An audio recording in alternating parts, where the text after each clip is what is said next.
Explosions light up Lebanon as Israel launches its fiercest assault since last year's ceasefire, hitting southern towns and Bekaa Valley with at least 30 airstrikes.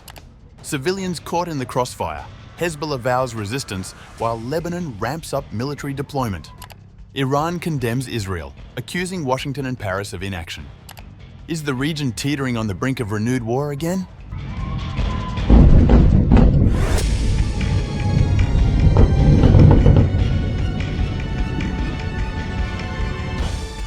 Israel has launched what is being described as the most extensive military operation against Lebanon since the ceasefire agreement was brokered in November 2024. The assault, comprising at least 30 airstrikes, targeted multiple locations across southern Lebanon and the eastern Bekaa region on October 16th, marking a dramatic escalation in what has become an almost unbroken pattern of daily Israeli attacks on Lebanese territory. According to the Cradle report, the strikes began with Israeli drone attacks on the Ali Taha region, positioned opposite Nabatia Foka, alongside Dabash Hill near Kfar Remen. As the operation intensified, warplanes struck the village of Bnaafoul near Saida before the assault expanded to encompass a far wider area. An asphalt factory situated near the towns of Ansar and Sinai bore the brunt of several strikes, resulting in widespread destruction. A quarry and diesel tanker were also obliterated in the coordinated attack. The Israeli military asserted that the operations targeted Hezbollah infrastructure used for weapons storage in the Bekaa and southern Lebanon regions. IDF's official Twitter account and statement said, "Struck and dismantled underground Hezbollah terrorist infrastructure in which weapons were stored in the area of Bekaa and southern Lebanon." The Hezbollah terrorist organization continues in its efforts to re-establish terrorist infrastructure across Lebanon while cynically exploiting the Lebanese population as human shields.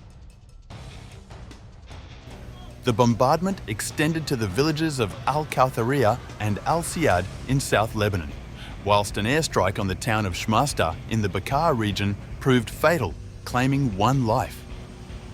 Video footage from the attacks captured massive explosions that lit up the Lebanese sky, providing stark visual evidence of the operation's scale and intensity. According to Lebanon's Health Ministry Emergency Operations Center, the human toll included one person killed in Shmastar, one injured in Bnaafoul within the Sidon district, and 6 wounded in Ansar in the Nabatea district.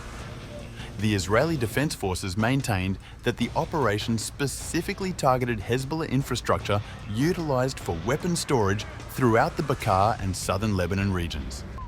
The strikes also hit the Green Without Borders environmental organization, which both Washington and Tel Aviv have accused of providing material support to Hezbollah.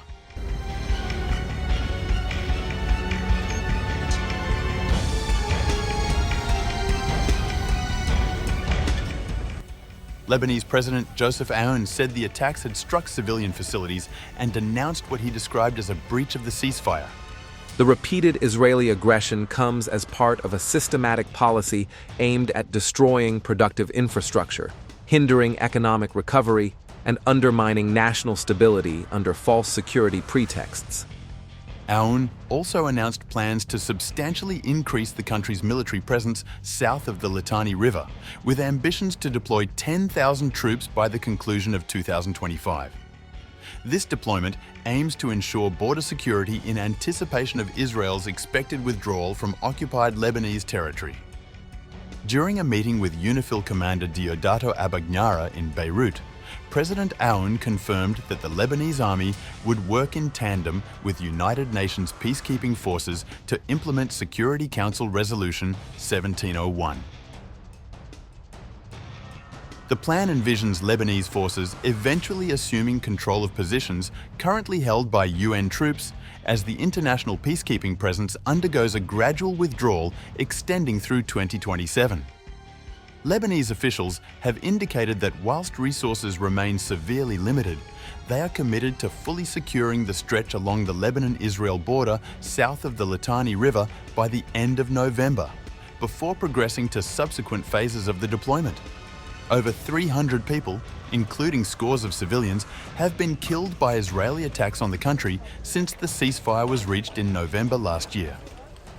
Israel has also expanded the occupation it established during the ceasefire in violation of the deal, and Tel Aviv has said that it will not consider withdrawal until Hezbollah is disarmed first. Washington has publicly backed Israel's position. The Lebanese government adopted a contentious decision in August, under considerable pressure from the United States, to disarm Hezbollah by year's end. However, Hezbollah's leadership has categorically rejected this demand.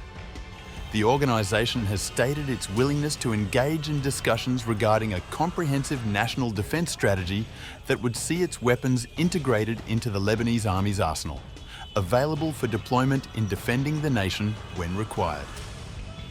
Nevertheless, Hezbollah has emphasised unequivocally that such negotiations cannot proceed whilst Israel continues its attacks on Lebanon and maintains its occupation of southern Lebanese territory.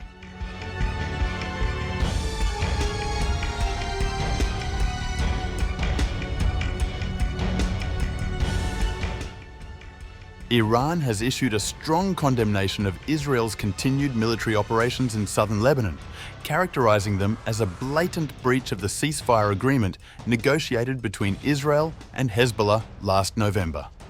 Foreign Ministry spokesman Esmail Baghai declared that the near-daily attacks constitute a clear violation of Lebanon's sovereignty and territorial integrity. The Iranian statement particularly censured France and the United States, who serve as guarantors of the truce, for what Tehran described as their continued inaction and appeasement towards Israel in the face of repeated violations of the ceasefire agreement. This criticism highlights the growing frustration amongst regional actors over the perceived failure of international guarantors to enforce the terms of the November ceasefire.